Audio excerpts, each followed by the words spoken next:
Hello guys, welcome to my channel. तो आज मैं बात करूंगा jQuery के बारे में कि हम jQuery को किस तरीके से यूज़ कर सकते हैं। तो फर्स्ट स्टेप जो है वो हमारा है इनिशियलाइजेशन, कि हम जेएस को कैसे इनिशियलाइज करते हैं अपने प्रोजेक्ट के अंदर। ठीक है, तो फर्स्ट ऑफ ऑल तो आपको जो मेन चीज़ चाहिए होगा वो है jQuery की फाइल या फिर jQuery का CDN। तो आप jQuery का CDN भी यूज़ कर सकते हैं। गूगल पर सकते हैं jQuery CDN। ठीक है, तो आपको एक सीडीएन मिल जाएगा। तो आपको उसको क्या करना है, कॉपी करके वेबसाइट पे लगा देना है। मतलब जैसे आपको सीडीएन तो यूज करना आता ही होगा। तो जैसे jQuery वर्जन 3 है, मिनिफाइड वर्जन। तो जैसे ये सीडीएन है तो इस स्क्रिप्ट को कॉपी करके आप पेज पे लगा दीजिए। ठीक है, जो आपका लेआउट का पेज है, जो मेन पेज होता है, सबसे लास्ट में यहाँ पे बॉडी के जस्ट पहले। ठीक है, बॉडी के अंदर लगाना है, एंड बॉडी का जो एंड टैग है उससे पहले सारी स्क्रिप्ट इनिशियलाइज हो जाएगी। ठीक है, तो jQuery का भी मैंने यहाँ पे ये कर रखा है।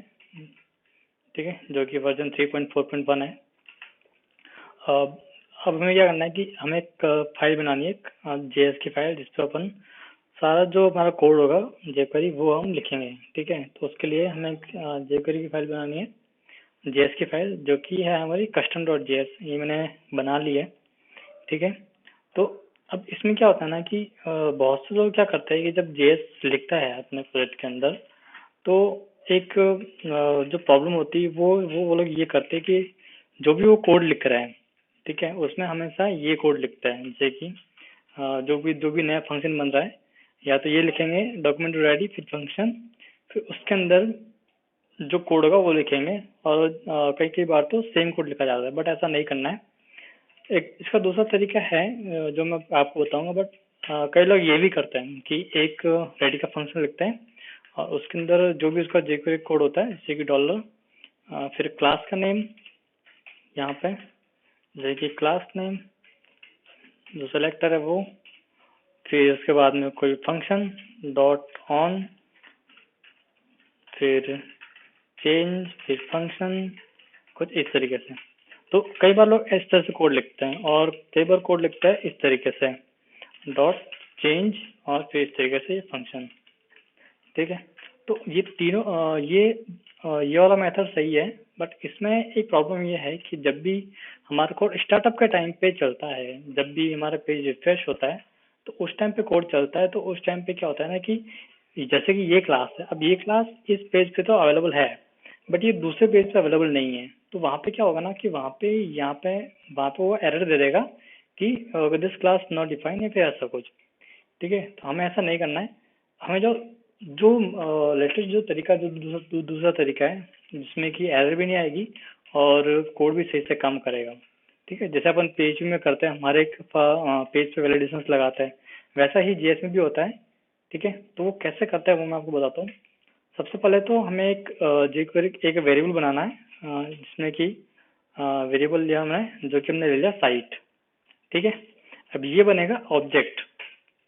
ठीक है, अब जैसे अपना सिंपल ऑब्जेक्ट होता है जिसमें कि की होती है, फिर उसकी वैल्यू होती है। ठीक है, सेम तरीके से की और दूसरी वैल्यू, इस तरीके से। तो अब ये वाला जो तरीका है, ये वाला हमें यूज करना है। अब इसको हम कैसे यूज करेंगे कि जो फर्स्ट जो हमारा बनेगा वो हमारा बनेगा रेडी। जो हमारा हम जो फर्स्ट टाइम जो इनिशियलाइज करेंगे वो हमारा रेडी होगा। ठीक है, और ये होगा फंक्शन, जिसमें कि हम क्या करेंगे, सारा कोड लिखेंगे। ठीक है, फर्स्ट वाला रेडी वाला कोड। सेकंड जो स्टार्ट होगा वो हमारे डिफॉल्ट फंक्शन जो होंगे हमारे, हम जो जैसे कि अपने अपने अभी लिखे थे कि dollar class name dot on change, इस तरीके से। तो ये वाले जो फंक्शन होंगे, तो ये वाले जो जितने फंक्शन होंगे, ये वाले फंक्शन हम यहाँ इस तरीके से लिखेंगे। इन फंक्शंस को हम यहाँ डिफाइन करेंगे और इनका एग्जीक्यूशन यहाँ पे होगा।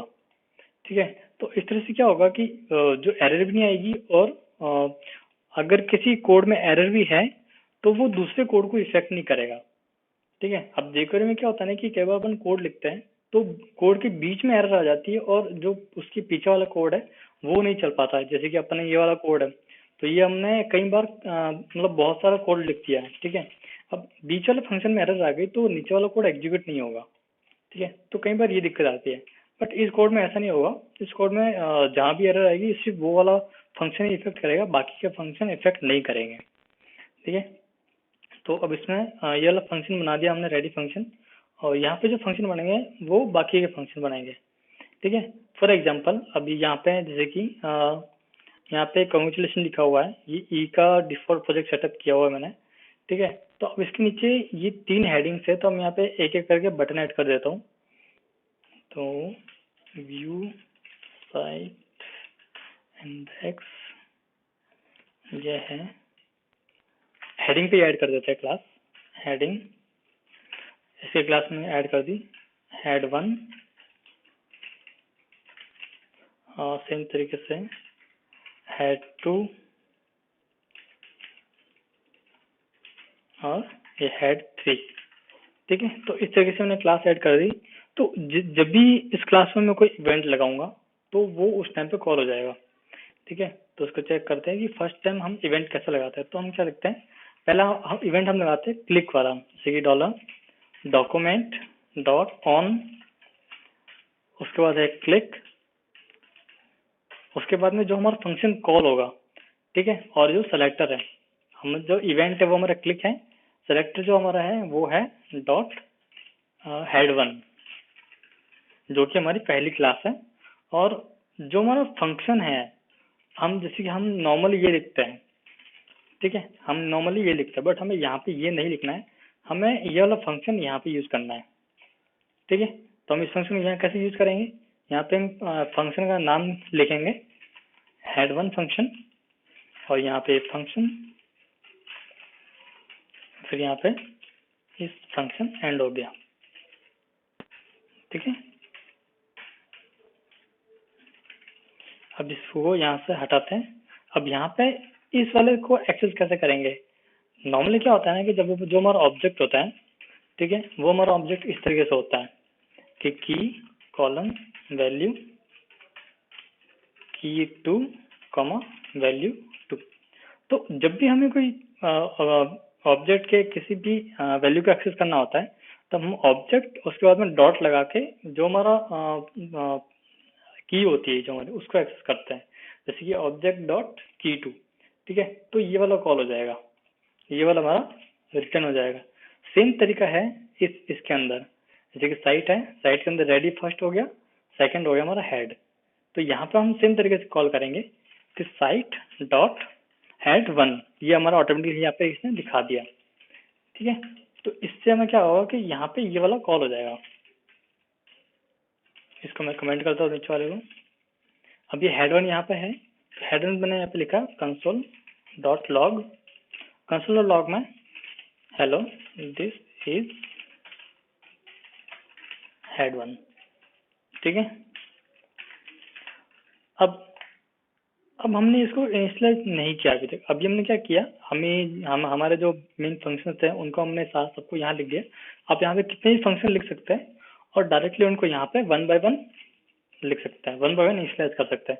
इसका फायदा ये है कि जब भी आप कोई फंक्शन को सर्च करना हो, जैसे कि आप कई बार जेएस का कोड लिखते हैं तो वो मतलब 2000-3000 लाइन का कोड हो जाता है, और आप किसी फंक्शन को सर्च करते हैं तो वो मिल नहीं पाता है। ठीक है। तो बेटर तरीका यही है कि आप सारे फंक्शन को एक साथ इनिशियलाइज कर दें, और उनका जो एग्जीक्यूशन है, जो उनका मेन फंक्शन है, वो आप नीचे डिफाइन कर दें एज ए ऑब्जेक्ट की और वैल्यू के अकॉर्डिंग। ठीक है। तो आप इसको 1 बाय 1 इस तरीके से एक्सेस कर सकते हैं। और अगर आपको इसको किसी फंक्शन को फाइंड करना है तो वो भी इस इजी तरीके से फाइंड हो जाएगा। ठीक है। अब इजी फाइंड कैसे होगा, आप कंट्रोल प्लस इसे क्लिक करेंगे तो डायरेक्टली यहाँ आ जाएगा। ठीक है। जैसे अभी मेरा माउस कर्सर यहाँ पे है, मैंने कंट्रोल प्लस क्लिक किया तो ये ऑटोमेटिकली यहाँ ब्लिंक करता है। ठीक है। तो यहाँ पे ये कॉल हो गया। अब हमें इन फंक्शंस को डिफाइन करना, मतलब कि रेडी फंक्शन पे कॉल कराना पड़ेगा, क्योंकि ये एक ऑब्जेक्ट है। ठीक है। अब ऑब्जेक्ट के अंदर जो रेडी वाला फर्स्ट है, ठीक है, ये वाला फंक्शन डायरेक्टली कॉल तो होगा नहीं। ठीक है। तो हमें इसे कॉल कराना पड़ेगा। तो इसके लिए हमें एक फंक्शन बनाना पड़ेगा डॉक्यूमेंट डॉट रेडी वाला। ठीक है। डॉक्यूमेंट रेडी का फंक्शन, इसमें हम क्या करेंगे, इस फंक्शन को कॉल कर देंगे, जैसे कि साइट डॉट रेडी, इसको हमने कॉल कर दिया। तो यहाँ पे क्या हुआ कि यहाँ पे ये चीज कॉल हो गई, साइट के अंदर रेडी फंक्शन था, इसको कॉल हो गया। ठीक है, तो अब क्या होगा कि जब भी इस पे क्लिक होगा हेड वन पे, तो ये यहाँ पे हेड वन इसको कॉल कर देगा। ठीक है, इसको टेस्ट करते हैं। मैं इसको पेज को रिफ्रेश किया, रिफ्रेश कंट्रोल प्लस F5। ठीक है, अब अगर एरर है तो एरर दिखा देगा। ठीक है, अब फिलहाल कोई एरर नहीं है। यहाँ पे आ गया hello this is head one. ठीक है, तो अब जैसे मैंने इस पर क्लिक किया तो ये हमें कंसोल में हेलो हेड वन आ गया। ठीक है, तो ये जितनी बार आप कॉल करेंगे तो उतनी बार यहाँ पे आ जाएगा। इसका मेन रीजन एक फायदा और भी है कि जब भी आप कोई डायनेमिक चीज इंटीग्रेट करते हैं, डायनेमिक मीन्स कि अगर आपके साइट पे कोई डायनेमिकली डेटा आता भी है ना, तो भी वो इस फॉर्मेट से इजीली एक्सेस हो जाएगा। क्योंकि जब हम इस तरीके से कोड लिखते हैं डॉक्यूमेंट डॉट रेडी करके, जितने भी हम फंक्शन बनाते हैं, ठीक है, ऑन क्लिक या फिर जितने भी फंक्शन बनाते हैं ऑन, जैसे कि यहाँ पे मैंने on click dot new class, ठीक है, तो ये क्लास का नेम हो गया न्यू क्लास। यहाँ पे है कि डॉक्यूमेंट डॉट रेडी पे new class document dot on on, मैंने यहाँ पे लिखा क्लिक, ये इवेंट है इसका, क्लिक न्यू क्लास में ये फंक्शन कॉल होगा। ठीक है, अब यहाँ पे है अलर्ट। अब यहाँ पे क्या होगा कि जब ये वाली क्लास है, वो क्लास अभी के लिए यहाँ पे अवेलेबल नहीं है। ठीक है, अभी अवेलेबल नहीं है, बट जब ये क्लास डायनेमिकली आएगी तब ये कोड वर्क नहीं करेगा, क्योंकि ये लिखा है, ये पहले इनिशियलाइज हो गया है कि dollar dot document dot on click, ये वाला कोड यूज हो सकता है क्योंकि यहाँ पे मैंने कोड कुछ इस तरीके से लिखा है, on click document dot on click लिखा है। बट अगर आप कोड इस तरीके से लिखते हैं कि ये dot new class click click ये फंक्शन कॉल होगा, इस तरीके से लिखते हैं तो वो काम नहीं करेगा। ठीक है, तो अब ये वाला कोड हम इसके अंदर, अगर हम इसके अंदर लिखते हैं इन चीजों के अंदर, तो वो काम कर जाएगा। ठीक है, तो अब jQuery के कोड लिखने के बहुत से तरीके हैं, बट बेटर कोड लिखना एक बहुत ही अच्छी आदत होती है।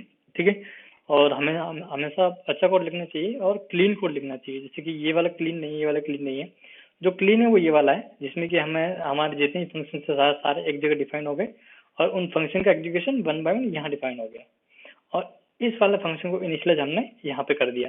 ठीक है, तो यहाँ पे हमारी jQuery जो है, jQuery का सारा कोड जो है वो ऑटोमेटिकली एग्जीक्यूट हो जाएगा।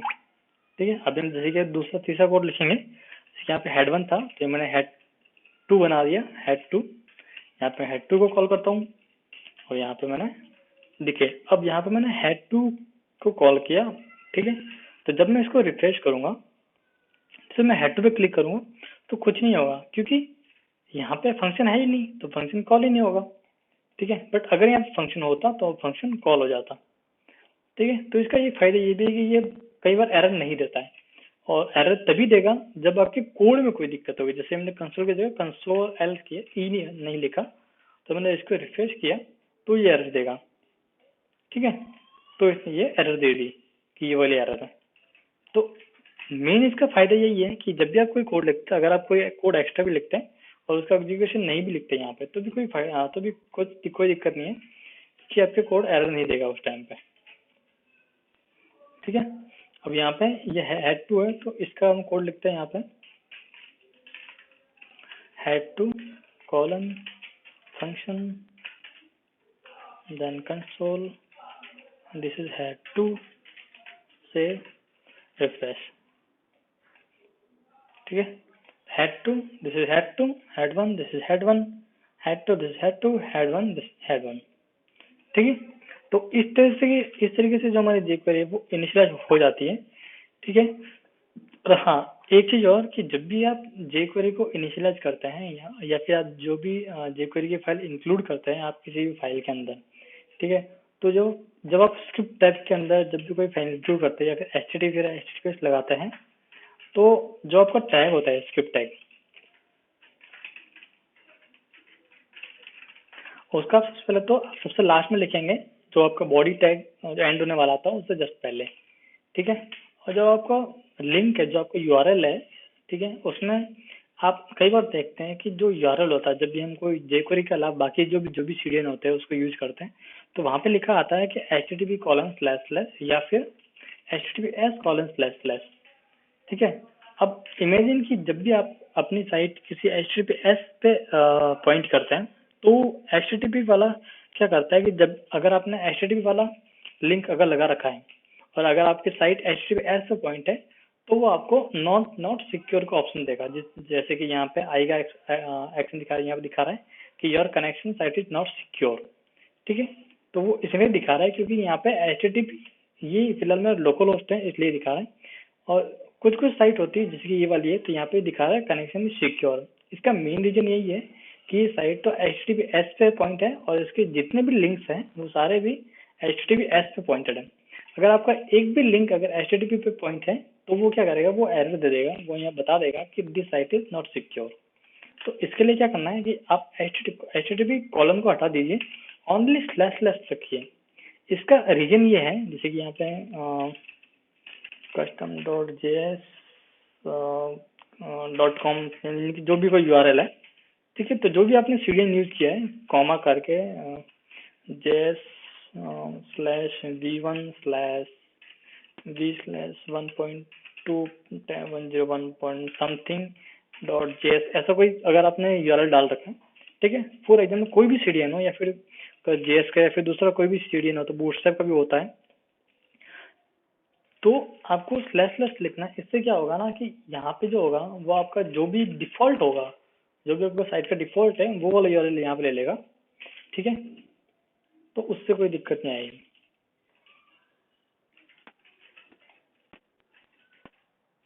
अभी यहाँ पे देख सकते हैं कि यहाँ पे आया है http://custom.js जो मैंने यहाँ पर यूआरएल लिखा था। ठीक है। तो इसने क्या किया, ये ऑटोमेटिकली इसने ले लिया क्योंकि मेरे जो लोकल होस्ट है वो http में है, तो इसने यहाँ पे ऑटोमेटिकली http ले लिया। अगर आपका साइट जो है, अगर आपकी साइट जो भी है वो https होती तो वो यहाँ पे ऑटोमेटिकली https पे ले लेता। ठीक है। तो ये इसका बेनिफिट है कि आप जो आप https यूज करते हैं उसकी जगह आप स्लैश यूज करें ट्वाइस, 2 बार। उसके बाद आप आपका जो यूआरएल है वो डाल सकते हैं, तो वो ऑटोमेटिकली जिस जिस पे भी आपकी साइट पॉइंट है उसको ले लेगा। ठीक है।